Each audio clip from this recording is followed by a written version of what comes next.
Don't use your brain as a dustbin. এই যে আপনি ফেসবুকে ঢুকেই একটার পর একটা ভিডিও দেখতে থাকেন, সামনে যেই ভিডিও আসে সেই ভিডিওটাই আপনি দেখেন। একবারও কি ভেবে দেখেছেন আপনার ব্রেনও কি তাহলে ডাস্টবিনের মতো হয়ে যাচ্ছে? ডাস্টবিনের মধ্যে আপনি যে ময়লায় ফেলবেন, ডাস্টবিন তা ভালো মন্দ বিচার না করে তার মধ্যে সব ময়লা জমা করতে থাকে। এখন আপনি নিজেকে এন্টারটেইন করার জন্য এইসব উল্টাপাল্টা ভিডিও দেখতে দেখতে কখন যে আপনার ব্রেন ডাস্টবিনের মতো হয়ে যাচ্ছে আপনি হয়তো নিজেও জানেন না।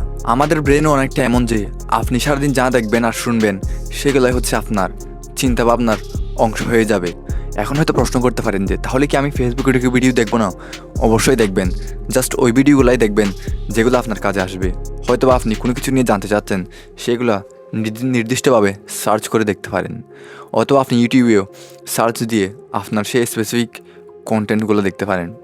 যেমন আমি নিজে হচ্ছে আমার যদি ডাউনলোড অপশন আপনাদেরকে দেখাই, দাবা খেলার ভিডিও দেখি, অ্যান্ড হচ্ছে হয়তো আমার পড়াশোনা রিলেটেড ভিডিও দেখি, অ্যান্ড যেগুলো হচ্ছে আমার দেখার ইচ্ছা সেগুলো হচ্ছে আমি স্পেসিফিকলি সার্চ দিয়ে দেখি। বাট আনলিমিটেড যে স্ক্রল সেগুলো ভাই অবশ্যই অফ করতে হবে যদি আপনি আপনার ব্রেনকে ডাস্টবিনের মতো ইউজ করতে না চান। তাই ফেসবুক খোলা মাত্রই যা সামনে আসবে সব কিছুই দেখবেন না, কারণ আপনার ব্রেন একটা ডাস্টবিন না, এটা হচ্ছে আপনার সবচেয়ে পাওয়ারফুল টুল। সো নিজেকে কোয়েশ্চেন করুন, আপনি আপনার ব্রেনে কী জমাচ্ছেন? এ নিয়ে আপনার মন্তব্য কী অবশ্যই কমেন্টে জানাতে ভুলবেন না।